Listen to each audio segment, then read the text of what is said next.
नमस्कार, स्वागत है न्यूज 18 पंजाब हरियाणा में। मैं आपके साथ कुलदीप भारद्वाज। हरियाणा प्राइम की शुरुआत करेंगे विधानसभा सत्र के हंगामे से। आज विधानसभा सत्र का आखिरी दिन है और आज भी भारी हंगामा सदन में देखने को मिला। विपक्षी विधायकों ने आज भी जमकर हंगामा किया। इस जोरदार हंगामे के बीच सदन की कार्यवाही देखने को मिली। विपक्षी सदस्यों ने क्राइम पर सरकार को घेरना चाहा। स्पीकर ने कहा, इस पर खुलकर चर्चा हो चुकी है, इस विषय पर मैं किसी को बोलने का समय नहीं दूंगा। कल सीएम का जवाब सुनते ही विपक्ष ने वॉकआउट कर दिया था। कांग्रेस सदस्य ने सीएम के जवाब को नाकाफी बताया था। तो आपको बता दें कि विधानसभा सत्र का आज चौथा और आखिरी दिन है और आज भी सदन की कार्यवाही हंगामेदार रही। विपक्ष ने जहां कानून व्यवस्था को लेकर सरकार को घेरने की कोशिश की, वहीं स्पीकर ने कहा कि वो आज किसी को भी इस विषय पर चर्चा करने का मौका नहीं देंगे, क्योंकि कल भी इस पर चर्चा की गई थी, कल भी हंगामा हुआ था और आज एक बार फिर अपराध को लेकर ही सरकार को घेरने की तैयारी में विपक्ष नजर आ रहा था। तो लगातार हंगामा देखने को मिला। आपको बता दें, चौथा और आखिरी दिन है आज विधानसभा सत्र का और आज भी विपक्ष ने सरकार को घेरने की कोशिश की।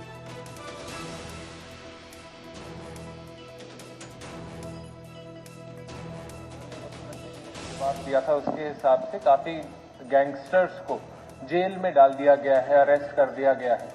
लेकिन आज के दिन ये गैंग्स फिर भी ऑपरेट कर रहे हैं। ये गैंगस्टर्स जेल में बैठे फिर भी एक्सटॉर्शन के फोन, फिरौती के फोन कर पा रहे हैं। तो हमारे जेल्स में कोई कमी है? हम क्यों अभी भी लॉ एंड ऑर्डर की स्थिति ठीक नहीं कर पा रहे? अगर हमने कोर्ट एंड कोर्ट जेल्स में डाल दिया है, क्या इनको जेल की सिक्योरिटी मिल रही है ताकि वो खुलेआम गैंगस्टर अपना गैंग वायलेंस करते रहे? आदित्य जी, कल इसके ऊपर काफी विस्तार से चर्चा हो चुकी है और जो सरकार ने जवाब दिया है, मैंने भी उसको पढ़ा है पूरा। ठीक है, फिर भी आप शॉर्ट में अपना रखिए और इस पर लंबी चर्चा नहीं होगी। मैंने इसीलिए प्रश्नकाल जल्दी निपटा के आपका प्रश्न किया। मैं मुख्यमंत्री माननीय सदस्य को कहना चाहूंगा, अपने विपक्ष के साथियों को भी कहना चाहूंगा, क्योंकि जब ये कोई स्थगन प्रस्ताव लेकर के आते हैं, हम तो नहीं लेकर के आए, माननीय अध्यक्ष जी ये लेकर के आए, उसके ऊपर डिटेल में चर्चा हुई है, एक एक बिंदु का जवाब दिया गया और फिर बाज गए उठकर इसके अंदर हम चाहते हैं कि नहीं ये गलत है, ये गलत है बात।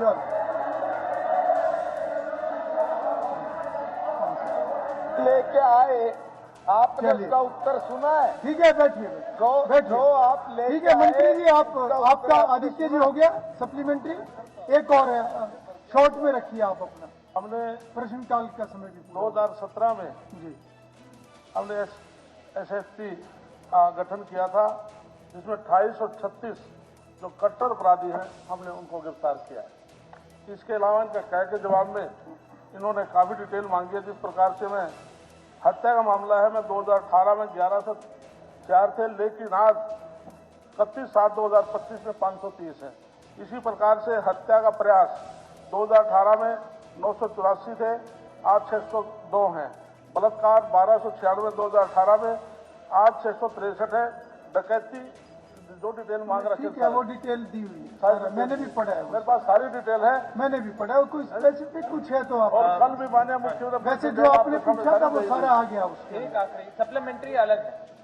माननीय अध्यक्ष जी, मैं माननीय मुख्यमंत्री जी को बताना चाहूंगा कि साइबर क्राइम एक अलग ही तरीके का क्राइम नहीं, गैंगस्टर्स और गैंग्स भी साइबर क्राइम आज के दिन बहुत इस्तेमाल करने लग गए हैं। डिजिटल अरेस्ट में, एक्सटॉर्शन में, सारी चीजों में हमें बताया गया है कि ट्रेनिंग दी जाएगी पुलिस वालों को। सारी बात बताई बड़े विस्तार से। नहीं ठीक है, इसके ऊपर नहीं अभी इसके ऊपर ज्यादा चर्चा नहीं होगी, कल विस्तार से चर्चा होगी।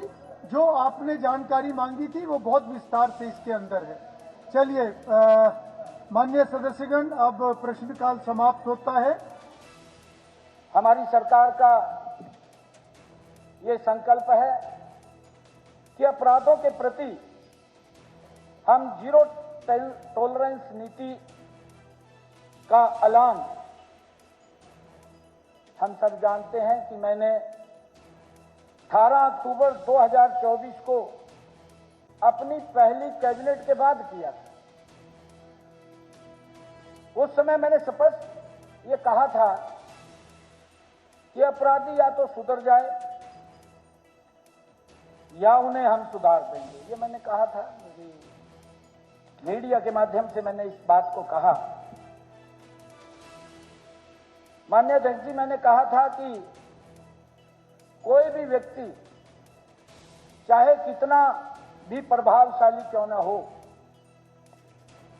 यदि कानून तोड़ेगा तो उसे बख्शा नहीं जाएगा। मेरे प्यारे हरियाणा में अपराधी की हैसियत नहीं, जो हमारे विपक्ष के साथी बोल रहे थे कि अपराधियों की हैसियत है, अपराधियों की हैसियत नहीं, कानून की हुकूमत चलती है। माननीय उपाध्यक्ष महोदय, मैं ये मानता हूं कि मेरी इस चेतावनी का असर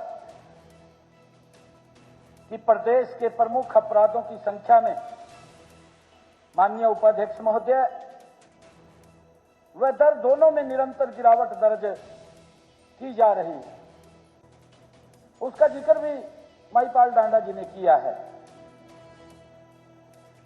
माननीय उपाध्यक्ष महोदय, मैं बताना चाहूंगा कि हमारे सभी विपक्षी साथियों ने सरकार के कानून व्यवस्था को लेकर के बड़ी उंगली उठाई, और जिसका मैंने जिक्र किया है कि शुक्रवार को प्रदेश के माननीय मुख्यमंत्री जी से बहुत उम्मीदें थी, लेकिन 00 आपकी कल स्पीच रही, जिसमें अध्यक्ष जी हम चाहते हैं कि क्या हम वो अब चर्चा नहीं होगी उस पे, अब उस पे चर्चा नहीं होगी, वो चर्चा कल समाप्त। विपक्ष के साथी जिस शब्द को लेकर के इतना हाउस के अंदर हल्लाऊ कर रहे हैं, मैं अपने विपक्ष के साथियों को कहना चाहूंगा, जो जिस बात के ऊपर हमारी माननीय विधायिका ने कहा है कि मुख्यमंत्री जी ने शैतान बोल दिया, ये बात कही उन्होंने। माननीय अध्यक्ष जी, 1 मिनट जी, बहन जी, बात जवाब तो सुन लो गीता जी, पहले से तय किया हुआ है सर, जवाब तो आप बात सुन लीजिए। माननीय अध्यक्ष जी, कर्नल शैतान सिंह जो एलओसी के ऊपर खड़ा होकर के जिसने इस देश की रक्षा की है, इस देश की रक्षा की है, ये उसको अपमानित कर बोल रहे हैं, ये उसको अपमानित बोल रहे हैं, ये विपक्ष के लोग।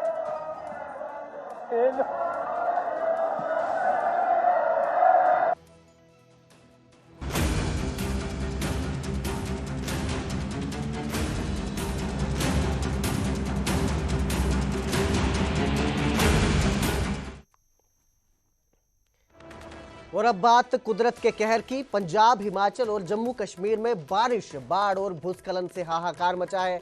गुरदासपुर के नवोदय स्कूल दबूड़ी में पानी घुस गया है। स्कूल के अंदर करीब 200 छात्र फंसे हुए हैं। छात्रों के साथ कई शिक्षक भी फंसे हैं। स्कूल के चारों ओर 4 फीट तक पानी भरा नजर आ रहा है। तस्वीरें आपकी स्क्रीन पर है, आप देख सकते हैं किस कदर जो इलाका है वो जलमग्न हो चुका है।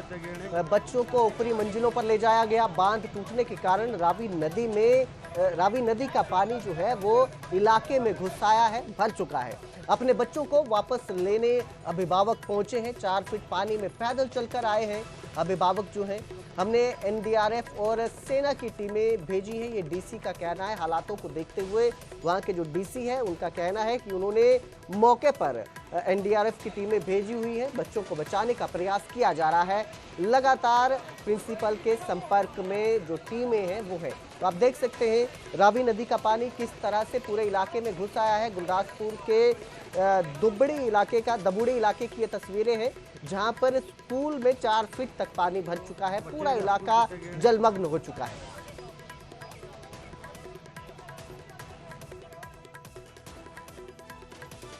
ये पूरा इलाका जलमग्न हो चुका है। इस खबर पर ज्यादा जानकारी के लिए मेरे सहयोगी मनोज राठी हमारे साथ जुड़े हैं।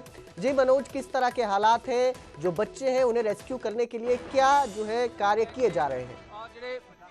एक होर बोट दे विच बच्चों नू करके लेके आंदे नजर आ रहे हैं, क्योंकि बहुत जरूरी है कि बच्चों नू किस तरह रेस्क्यू किया जाए, किस तरह उन्होंने लेके जाया जाए।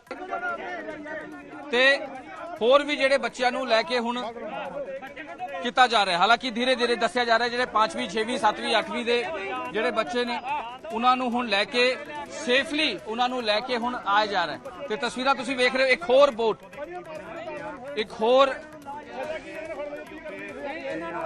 ਬੋਟ ਦੇ ਵਿੱਚ ਲੈ ਕੇ ਆਂਦੇ ਨਜ਼ਰ ਆ ਰਹੇ ਨੇ, ਕਿਉਂਕਿ ਮੈਨੇਜਮੈਂਟ ਦੇ ਤੇ ਬੱਚੇ ਲੈ ਕੇ ਹੁਣ ਇੱਥੇ ਆ ਰਹੇ ਨੇ ਤੇ ਸੇਫਲੀ ਬੱਚਿਆਂ ਨੂੰ ਜਿਹੜਾ ਉਹ ਰੈਸਕਿਊ ਕਰਕੇ ਇੱਥੇ ਲੈ ਕੇ ਆ ਜਾ ਰਹੇ ਨੇ। ਤੇ ਕਿਉਂਕਿ ਐਨਡੀਆਰਐਫ ਦੀ ਟੀਮਾਂ ਜਾਂ ਪ੍ਰਸ਼ਾਸਨ ਵੱਲੋਂ ਵੀ ਗੁਹਾਰ ਲਾਈ ਗਈ ਸੀ, ਲੇਕਿਨ ਦੂਜੇ ਪਾਸੇ ਜਿਹੜੇ ਸਿੱਖ ਸੰਸਥਾ ਹੈ ਉਹਨਾਂ ਵੱਲੋਂ ਵੀ ਪੂਰਾ ਰੈਸਕਿਊ ਕੀਤਾ ਜਾ ਰਿਹਾ ਹੈ ਤੇ ਆਪਣੀ ਬੋਟ ਦੇ ਨਾਲ ਉਹਨਾਂ ਨੂੰ ਜਿਹੜੇ ਛੋਟੇ ਛੋਟੇ ਬੱਚੇ ਨੇ 5th ਕਲਾਸ ਦੇ 6th ਦੇ 7th ਦੇ 8th ਦੇ ਉਹਨਾਂ ਨੂੰ ਬੱਚਿਆਂ ਨੂੰ ਧੀਰੇ ਧੀਰੇ 6-6 7-7 ਬੱਚਿਆਂ ਨੂੰ ਲੈ ਕੇ ਹੁਣ ਆਇਆ ਜਾ ਰਿਹਾ। ਇੱਕ ਹੋਰ ਬੋਟ ਆ ਰਹੀ ਹੈ ਕਿਉਂਕਿ 2 ਬੋਟਸ ਇੱਥੋਂ ਗਈ ਸੀ ਤੇ ਬੱਚਿਆਂ ਨੂੰ ਤੇ ਮੈਨੇਜਮੈਂਟ ਦੇ ਜਿਹੜੇ ਲੋਕ ਨੇ ਉੱਥੇ ਦੇ ਜਿਹੜੇ ਨਵੋਦਿਆ ਹੌਸਟਲ ਦੇ ਜਿਹੜੇ ਮੈਨੇਜਮੈਂਟ ਦੇ ਨੇ ਉਹਨਾਂ ਵੱਲੋਂ ਪੂਰਾ ਕੀਤਾ ਜਾ ਰਿਹਾ, ਜਿਸ ਨੂੰ ਲੈ ਕੇ ਹੁਣ ਕੀਤਾ ਜਾ ਰਿਹਾ। ਤੁਹਾਨੂੰ ਦੱਸ ਦਈਏ ਕਿ कई चीजों को लेके ਇਹਦੇ ਵਿੱਚ ਜਿਹੜਾ ਉਹ ਕੀਤਾ ਗਿਆ। मनोज, अभिभावकों का क्या कहना है? जिनके बच्चे फंसे हुए हैं उनका क्या कहना है? इस मौके पर उनके बच्चों को रेस्क्यू किया जा रहा है, उनकी क्या स्थिति है? ਇੱਥੇ ਰੈਸਕਿਊ ਕੀਤਾ ਜਾ ਰਿਹਾ ਹੈ ਕਿਉਂਕਿ 230 ਤੋਂ 40 ਬੱਚੇ ਜਿਹੜੇ ਦੱਸੇ ਜਾ ਰਹੇ ਨੇ, ਜਿਸ ਨੂੰ ਲੈ ਕੇ ਹੁਣ ਪ੍ਰਸ਼ਾਸਨ ਵੱਲੋਂ ਵੀ ਕੰਮ ਕੀਤਾ ਜਾ ਰਿਹਾ ਹੈ ਤੇ ਜਿਹੜੇ ਸਿੱਖ ਸੰਸਥਾਵਾਂ ਨੇ ਉਹਨਾਂ ਵੱਲੋਂ ਵੀ ਪੂਰਾ ਜਿਹੜਾ ਹੈਗਾ ਰੈਸਕਿਊ ਕਰਨ ਦੀ ਤਿਆਰੀ ਜਿਹੜੀ ਹੈ ਉਹ ਕੀਤੀ ਗਈ ਸੀ ਤੇ ਹੁਣ ਬੱਚਿਆਂ ਨੂੰ ਕੱਢਿਆ ਜਾ ਰਿਹਾ ਤੇ ਤਸਵੀਰਾਂ ਤੁਸੀਂ ਵੇਖ ਰਹੇ ਹੋ ਕਿ ਛੋਟੇ ਛੋਟੇ ਬੱਚੇ ਜਿਹੜੇ ਹੈਗੇ ਉਹਨਾਂ ਨੂੰ ਕੱਢਿਆ ਜਾ ਰਿਹਾ ਹੈ। ਜੀ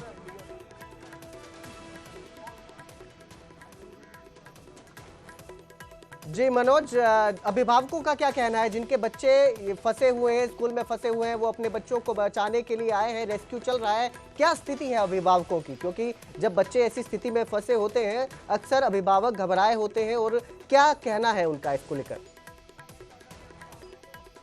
देखिए बिल्कुल जो पेरेंट्स थे वो काफ़ी परेशान थे और कल से ही परेशान थे। जैसे ही उनको पता चला कि बच्चे जो है वो फंसे हुए हैं, मैनेजमेंट जो है वो उनकी फ़ोन नहीं उठा रही, तो काफ़ी जो है परेशानी थी, काफ़ी टेंशन जरूर परिवार वालों को थी। लेकिन अब धीरे धीरे करके बच्चों को जो है रेस्क्यू करने की तैयारी जो है वो की जा रही है। एक और कह सकते हैं कि अब लेकर आए हैं, बच्चों को लेकर आए हैं और इसमें कोशिश करेंगे बच्चों से बात करने की भी और जो मैनेजमेंट हैं उनको लेके जाने की, क्योंकि बहुत ज़रूरी होता है कि किस तरह से जो है उनको रेस्क्यू किया जा रहा है, क्योंकि रिस्क है इस टाइम, क्योंकि पानी का लेवल भी बड़ा है और चारों तरफ कह सकते हैं कि पानी ही पानी है, जिसको लेकर अब मैनेजमेंट जो है वो पूरी तरह से प्रशासन जो है वो जरूर यहाँ पर तैयारी की जा रही है कि प्रशासन की तरफ से मदद दी जाए, लेकिन जो सिख संस्थाएं हैं उनकी तरफ से पूरा जो है वो जोर लगाया जा रहा है कि जल्द से जल्द जो प्रशासन की तरफ से जो है वो की जाए। तस्वीरें आप देख सकते हैं, इन बच्चों को भी निकाल कर लेके आए हैं और बच्चों को रेस्क्यू करके यहाँ पर लाया गया है। जी बिल्कुल, बहुत बहुत शुक्रिया इस तमाम जानकारी के लिए मनोज। तो जिस तरह से हालात बने हैं, बच्चों को रेस्क्यू किया जा रहा है, प्रशासन लगातार रेस्क्यू ऑपरेशन में जुटा हुआ है ताकि सही सलामत इन बच्चों को स्कूल से बाहर निकाला जा सके।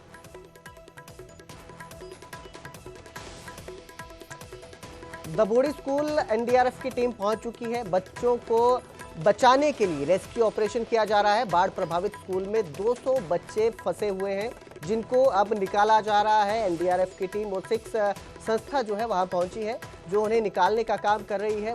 बोट के जरिए उन्हें बाहर निकाला जा रहा है। तो आपको बता दें कि इलाके में करीब 4 फीट तक पानी भर चुका है, 4 से 5 फीट तक पानी भर चुका है।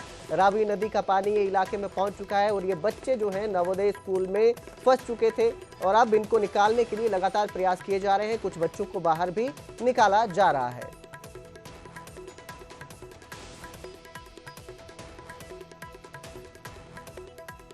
तो ये तस्वीरें आप देख सकते हैं, स्कूल के हालात नजर आ रहे हैं किस तरह से स्कूल डूब चुका है।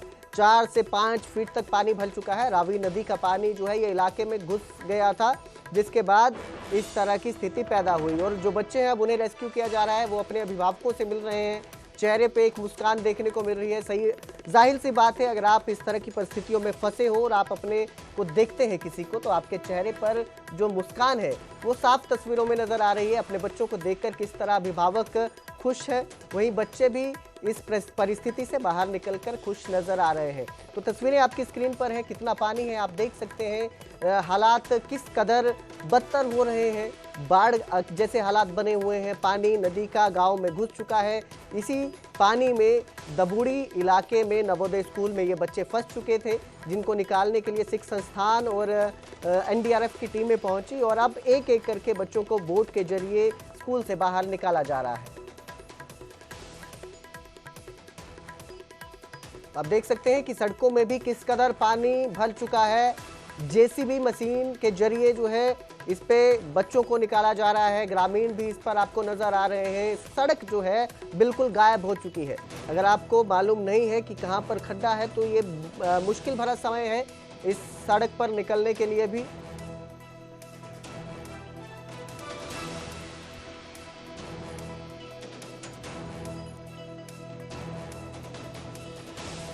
गोली लगी है।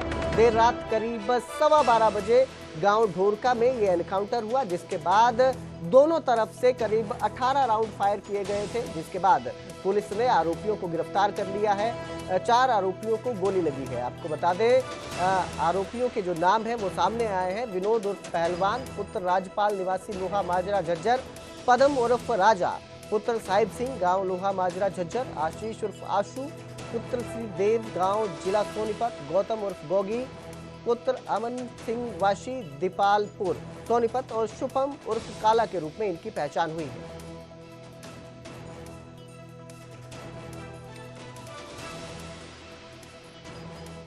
तो उधर कुरुक्षेत्र में फर्नीचर वर्कशॉप में भीषण आग लग गई। लकड़ी और तैयार फर्नीचर जलकर राख हो गया। आग में गोदाम की जो है ये सारा फर्नीचर जलकर राख हो गया है। बंधी गाय की भी दर्दनाक मौत हुई है। झांसा रोड पर तड़के भीषण आग लगी। फायर ब्रिगेड की 5 गाड़ियां आग बुझाने में जुटी हुई थी। काफी मशक्कत के बाद इस आग पर काबू पाया गया। गोदाम में रखी मशीनें और बाइक भी जल गई। इसके साथ ही दुकानदार जनार्दन का लाखों का सामान जलकर राख हो गया। शॉर्ट सर्किट से आग लगने से हड़कंप मच गया था। वहीं एक गाय जो बंधी हुई थी वो भी जलकर उसकी मौत हो गई। शटर खोलने गई थी, आग की लपटा में होगा। आपके पड़ोस में ही जो आग लगी है यहाँ से? मेरा ही घर, हमारी घर मेरा।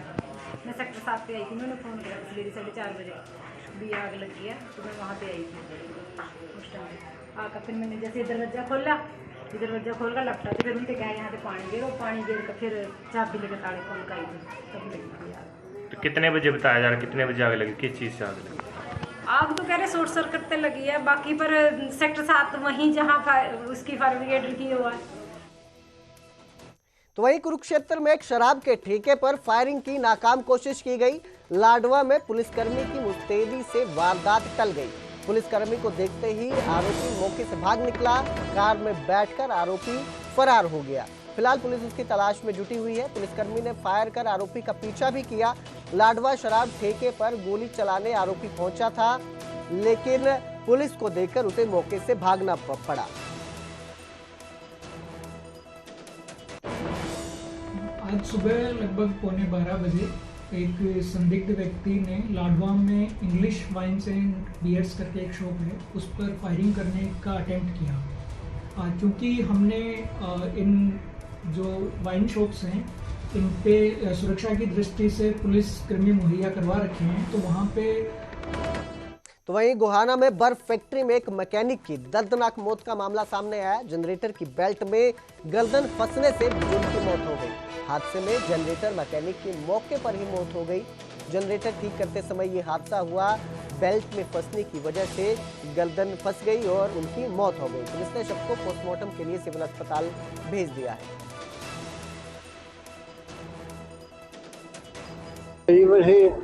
वो वही खड़ा था। वो थोड़ा मैं मुड़िया ना, स्टार्टर के पास आया तो इतने में पता नहीं झटका लग गया, इसके यू गिर गया इसके ऊपर। मुड़ कर देखा था, बेल्ट की आवाज आई एकदम में, देखा मुड़ कर बस लड़ा पड़े ना डर मशीन में आ गया। हाँ जी, बेल्टा में आ गया। हरियाणा प्राइम में फिलहाल इतना ही। बाकी की खबरों के लिए देखते रहिए न्यूज़ 18 पंजाब हरियाणा।